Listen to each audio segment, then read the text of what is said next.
guys, it's Emily, the little reptile queen. I'm here with my best friend Erika. Tell us about your business. Hi, so I own Erika's Exotics, located in Kelowna in the Okanagan. I do pet sitting and education as well as animal advice. And this is going to be our first pet today. His name is Sushi. He's a green cheek conure. They originate from Africa. He is about 2 years old. I've had him for about 2 months. Yeah, I'm his third home, so that's something that's really big with birds, is them being rehomed over and over and over. All of mine are either rehomed or rescued, and we can get more into that with the other birds. He came from a good home, it just didn't work out. Perfect. Yeah, this is Sush. Tell us what words he can say. Oh yeah, he can say, "What's up, baby bird?" And he can say, "Kiss the bird, come here." He's very chatty. Right, Sush? What are you doing? It's like, no. Most of the times the birds won't say anything on command. They're like, when you aren't looking, we'll talk so much. But as soon as you see me, I won't say anything. Come here. Good bird. Step up. So this is our second animal for today. Is an Indian ringneck. She is about 2 years old. I've only had this one for about a week now. So something cool about this one is the males will actually have a more prominent ring around the neck, which is usually around like a pinky black color. So you can tell that she's a little girl, and she's been through 4 homes. I'm her 4th, but she's just settling in. You can tell she's a bit nervous still with being held, and she doesn't talk. So for our third pet, this is Sushimi, and he was given to me by my work to pair with Sushi. So they're my cute little duo. He is a sun conure, and they are known as one of the loudest of the birds, even though they're very small. He's pretty quiet. I'm very lucky. Sushi is a very loud bird compared to him. He wasn't in the best shape when I got him, but he only has 1 foot. He's my little nubby guy. He does pretty good though. He's 14 years old. They can live about 30 years. When birds are indicated in like trauma, it can take years off their life. So yeah, being in like a stressful environment, it takes a toll on their body, right? Yeah. So he has his own nice little cage, and he's free to do what he pleases. So he looks pretty okay right now. He was never really hand tamed. He was always a free like flying bird in his cage. So that's something big we're working on lately, is learning to step up. And yeah, that's a shimmy. So for our 4th parrot, we have Magoo. She's a double yellow-headed Amazon. They come from Brazil. They typically like shady areas because they live in the rainforest. So she's about 32 years old. She's my oldest. Her birthday's in October, so she'll be 33 this year. She's so cute. She's happy. She's all about the spotlight. She's a big flirt. She likes men the most. And so birds are gender preference. So usually they'll pick a gender and they'll stick with the gender. And so she actually likes men more. So if a man was in here, she wouldn't even want me to touch her. But since it's just us, she's pretty tolerable of me. Right? Goo. And Amazons are known to be one of the better talkers. So she actually sings "I Left My Heart in San Francisco." She says hello. She says, "I'm Magoo. What are you doing?"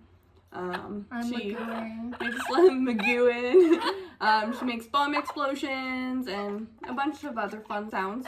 I'm her 3rd home. The person before me, they're great people. I know them today. They come visit Goo. Birds are just a lot of work. So most people, when they get the birds, they don't even realize how much work there will be. They're crazy birds. And they live a very long time. Amazons, they can live like 70 years, Yeah, right? 70 years. There's one alive currently that's 83 years old, so they can live well past their life expectancy, but in the wild it'd be approximately half. I left my heart. Owie, bites! Luckily, my goose bites don't hurt. Right? You miss mommy. What go used to be the nice one? Yeah, love for me, right? Kiss. Kiss. Bye, Goo. Bye, Goo. I'm Magoo. Okay, and for my 5th parrot. This is Steven. He was the first parrot I've ever got. I got him about 3 years ago now. He's my little baby. He's been in about 6 homes. I'm his 7th. I know why. So when he gets bonded to somebody, he becomes very aggressive to other people. It's more of like a loyalty protection thing. So he just tries to protect me from everybody, right? He's a blue-fronted Amazon. He's very pretty. He doesn't have very much blue. They usually have more. Yeah, they come from Brazil as well. I wanted to pair him to Magoo, but since he's so bonded to me that it just didn't work out that way. He's pretty cute. He's not a huge talker or anything. He says hello in different emotions. So he has his happy, his sad, and his excited, right? Go wow, go wow, Steven, go wow, wow, wow, wow, wow, right? Wow, wow, wow. But yeah, this is Steven, he's 25, very beautiful bird. He was a really bad plucker at first. He was pretty much gray and bald. And now he has his wing feathers back and he's growing them back. By the end of winter, he's usually plucked quite a bit. Or I call it scissoring. He more trims them down rather than pulls them out. But yeah, this is Steve. Next, we're gonna move on to the reptiles. We're gonna start with the 2 little geckos we have here right beside us. So, these are my lizards. This one is Lilith on my hand, and this one is Isles. So Lilith is a gargoyle gecko, and Isles is a crested gecko. They come from New Caledonia, and they were actually recently rediscovered in 1994, I'm pretty sure. So, and they only come from that island. They're only about 5 months old, 6 months maybe. So this is a close-up of Lilith. She's usually a lot lighter. She's pretty dark right now. So a difference between these two is this one, if it lost its tail, it would actually regenerate. So the breeder actually pinched her tail at the very end, and it's actually regrowing. I wasn't aware of it when I got it, but it's growing back really nicely. She's looking great. Yeah, so these geckos, they'll fire up and fire down. So right now they look like they're both fired up. So their colors are really dark. Like right now, the brown on the side is pretty dark and the orange on the back is pretty dark. And same with this one over here, it's pretty red. But when they fire down, they become very like gray in color. And it's just kind of like a camouflage tactic. But they're pretty cute. They don't grow to be ginormous. They get kind of like about the size of your hand a little bit. But they're very easy pets. I would recommend these over any other animal because they're so low maintenance, but still they can live up to 15 years. Still they require care. They need to be misted and fed every couple days. So obviously it's still a huge commitment like any animal is. And they're arboreal, so they like to climb on glass and sticks and trees and leaves. This one really likes to be on the ground, surprisingly. I've never met one that likes to be on the ground. But Isles is always up on the wall or hiding up in his little branches and stuff. Yeah, they have cute little sticky feet, so that's why we're like barely holding on to them. They're like holding on to us. They won't fall off because they need it to be able to climb. So, this is Spyro. He's a bearded dragon. He doesn't really like to be held like this, but for a close view, he is a bearded dragon. They come from Australia. They like hot, dry places. So, and his favorite food is super worms. He also eats crickets, and another favorite food is blueberries. Anytime he sees them, he just runs and grabs them. He has it even on his chin right here. He has a raspberry on his tail. Bearded dragons are omnivorous, which means they eat both meat and vegetables and fruits and stuff. So you need to supplement them with both of that. So bugs, live bugs, that's all they'll eat. And then fresh veggies and fruits. So lettuce, arugula, romaine, all that deliciousness, some fruit. When they're adults, it should be kind of like 50-50, even more like 75-25 with veggies. Whereas babies, they need mostly that protein when they're kind of starting off. Yeah. So the males will have these like femoral pores on like their inner thighs. And sometimes they get all gunked up. These guys, they can live up to 15 years. They're huge commitment pets. They're super popular in captivity. Like people love having bearded dragons, but they are honestly the most high maintenance reptile you can get out of like any reptile, because like I said, they need the fresh salads every day, they need live bugs, and they eat a lot. They need special UVB lighting which mimics the sun. They need a really hot basking spot, like 130 degrees, like it's craziness, like maybe 115, but lots of mixed information too, which is hard. And they need huge enclosures, and just like they just need so much stuff for so long. And they are the most high maintenance pets, and they're honestly the most neglected reptile in the entire hobby, which is super unfortunate. These ones and lots of other reptiles are prone to metabolic bone disease, and that's where their bones become malformed because of lack of UVB light and calcium. So that's also super common in these guys and lots of other reptiles, and it's just improper keeping. It's a little bit tricky, but there's all the information out there, you just have to apply it, but not everyone is looking for the proper information, which is unfortunate. So again, this one was a rescue. This one was dropped off to our work, and Erika took him home because he wasn't suitable to be at our work. He just was it was too overwhelming for him to be there all day, every day. And too cold for him during the nighttime. Yeah. Yeah, so he was in pretty good shape other than, I don't know if he'll let me show you, his tail. Doesn't really affect him, but it's just a little bit crooked. But yeah, this is Spyro. Very cute. Yeah, he's a good boy. Okay, so next up, we're gonna show some snakes. This one is... His name's Oliver. He's a banana pastel het orange ghost ball python. Het means a non-visual gene. So he would have to have the matching gene, which is orange ghost, to him to be able to make it visual. This one is Cheddar. He's just a hatchling ball python. He's only a few months old. He is a lemon blast mix. We're not 100% sure what he is.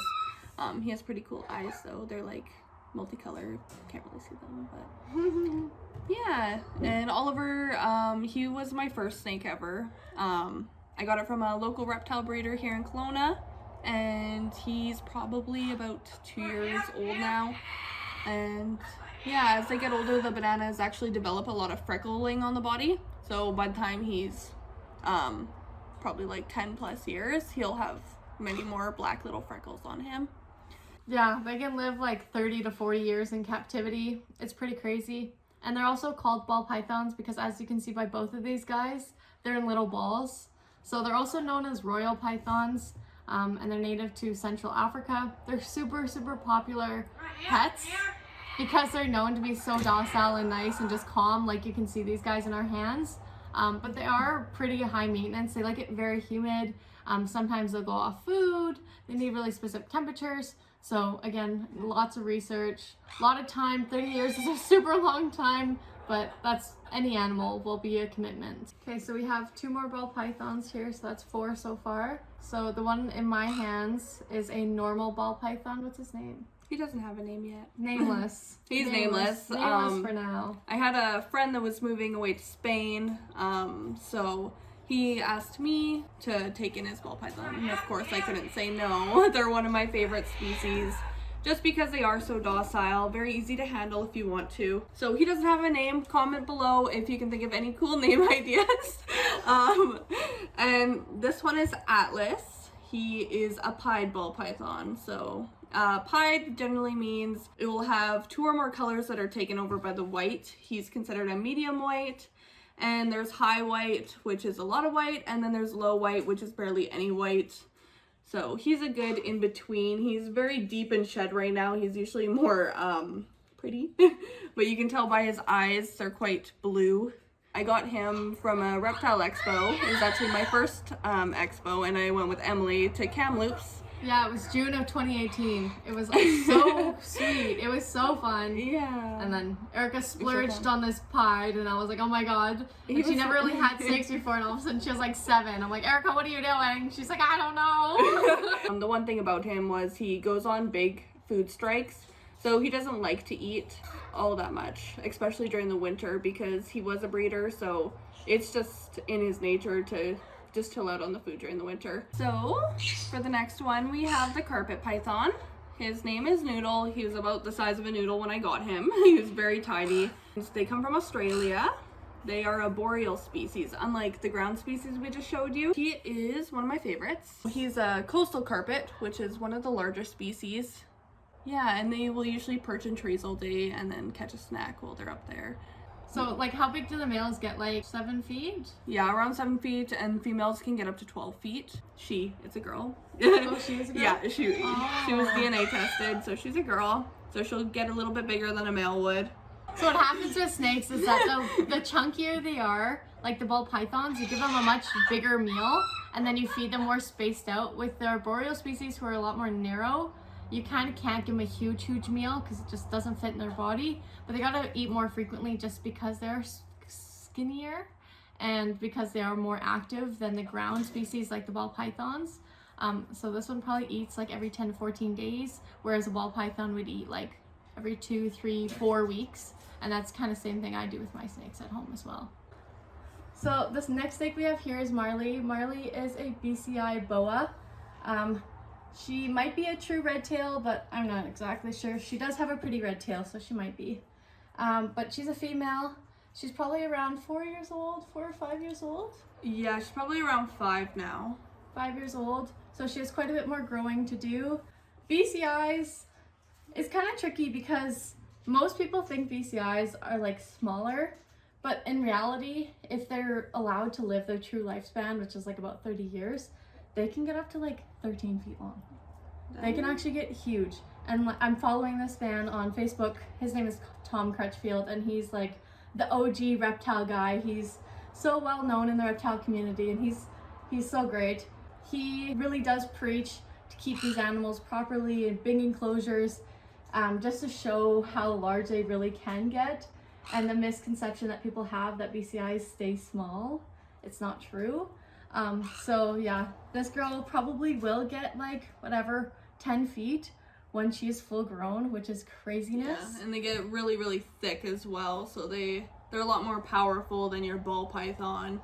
Even the carpet python, because the carpets are a lot thinner, they only get about like this, where the boas get about this. Yeah. So they get pretty chonky.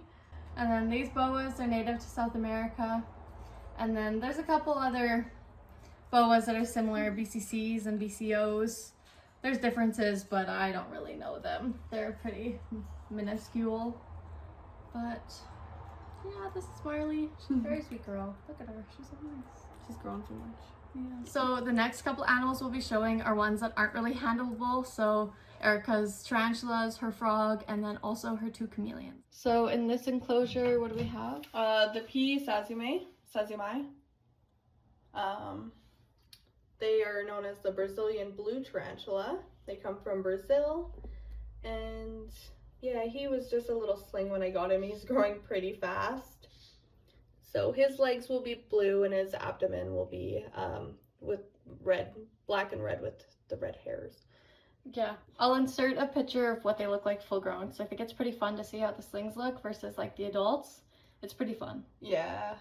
So when I got him, I was actually kind of disappointed because he was a brown color and he looked very plain. But he molted for me about a week after I got him, and it was a huge surprise. He looks beautiful. So for the next tarantula, it is a Bihimori. He was also a sling when I got him, and he's definitely changed color. I think he's going into a molt. So he is missing a little bit of hair on his butt, but when he's older, he will have red knees with a pretty much black body. Yeah, their common name is the Mexican red knee. Yeah, so they come from Mexico. And I'll insert a picture of what they look like when they're full grown as well. The tricky thing is when you buy slings, you don't know their gender. So you buy a baby tarantula, you don't know whether it's a male or female. The males, they only live about 2 to 4 years, so it's kind of a gamble. The females, they can live up to 15 to 30 years depending on the species. So I know with these Mexican red knees, they can live up to 30 years, which is a crazy amount of time. But when you first buy them as little babies, you don't actually know whether they are that female or if they are a male. In this enclosure, we have M. belfori from Africa. You cannot see him right now. He's in a tiny burrow. Oh, I actually see him a little bit. I see his legs. It's like right in there. But he is smaller than the size of a dime. He's very fluffy looking. They are an old world spider, so they are known to have a little bit more venom than your new world spider. So always take caution in that when you're purchasing your tarantulas. And then the belfories, they're the only ones that are like truly communal. So some experts, they'll set up like a 75-gallon enclosure, like a huge tank, and then they'll stick like 50 of these tarantulas in there, and they just like live communally. Whereas like every other creature that we've shown you, you probably don't want to cohab them just because it will create issues. They'll hurt each other. And I'll insert a picture of what they look like full grown. They're also blue, and they're kind of like a gray color, so it's a nice little contrast. Yeah, like a bluey cream. Mm-hmm. So this is my chameleon. This is the female. Her name is Clover. She's the one that I can actually hold sometimes, where my male won't let me hold him at all. And she's 6 months, and I believe my male is 6 months as well. I got them from the same breeder about a month ago, 2 months ago.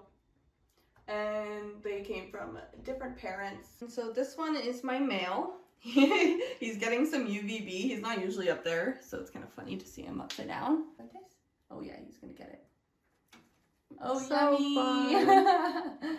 Yeah, he's a spicy boy. That's why I named him Cumin. He's a very beautiful color when he's mad and not mad. So generally when we're in here and in his space, he'll darken up quite a bit, but he's super fun to feed. And these guys are more of an intermediate pet because they need lots of live plants, stuff to climb on. They need humidity. You can't spray their enclosures usually when their light's on because it can cause respiratory problems. So there's a lot of information that you need to know, and they need a huge UVB. Otherwise, like bearded dragons, they will develop metabolic bone disease very easily. And another cool fact about these guys, when a chameleon passes away and if you were to x-ray them, they would actually have tiny fractures all over their body. So that is another reason not to handle them, because they are so sensitive and you can hurt them very easily. So these are more of my look, don't touch animals, and they're probably my favorite reptile. There's lots of different species of chameleons, but these ones are veiled chameleons, and they have the big little horn looking thing on their head. Yeah, so the males will have the big veil and the females will have a small veil. And usually the males will have a little extra spur on their back feet, and that's how you kind of determine what the gender is. So their main diets are, their staple diet is crickets. I give them black soldier flies as well, and I actually got some dried roaches for them. They're illegal in Canada, so I don't have access to live ones. Otherwise, that would probably be my staple. But he's pretty spoiled. He loves his food. He's not food shy at all. So this next one is a Pac-Man frog. He likes to burrow completely, so that's why he looks so dirty. These ones you don't really want to touch with just your hands and grab at them, just because they breathe through their skin, so the oils in our hands actually can hurt them. So not really supposed to handle them. There's a nice little layer of coconut earth between him and my hand, which is nice. And they're pretty easy pets. They kind of just sit in the tank, you feed them, and that's about it. Yeah, he burrows 24/7. I never see him. He just waits for his food to come trampling over the top of him, and he'll sneak up on them and poke his head out of the dirt. He eats crickets and worms, including earthworms and stuff like that. I believe when they're bigger, they can actually eat things like pinky mice. That's all for meeting Erika's pets for today. Lenny is over it. She's like, I don't want to be part of this video anymore. Check out Erika's social media. I have a Facebook page, Erika's Exotics, pet sitting, animal care, and education. I haven't done a lot of recent posts on there, but I will be soon. And as always, make sure to like, comment, and subscribe. Like earlier, we need a name for that normal ball python. And let us know if you want to see more videos. Maybe we could do like more specific ones about birds or anything else. More about any of our reptiles, let us know. Let us know. And that's all for today, guys. Bye. Bye.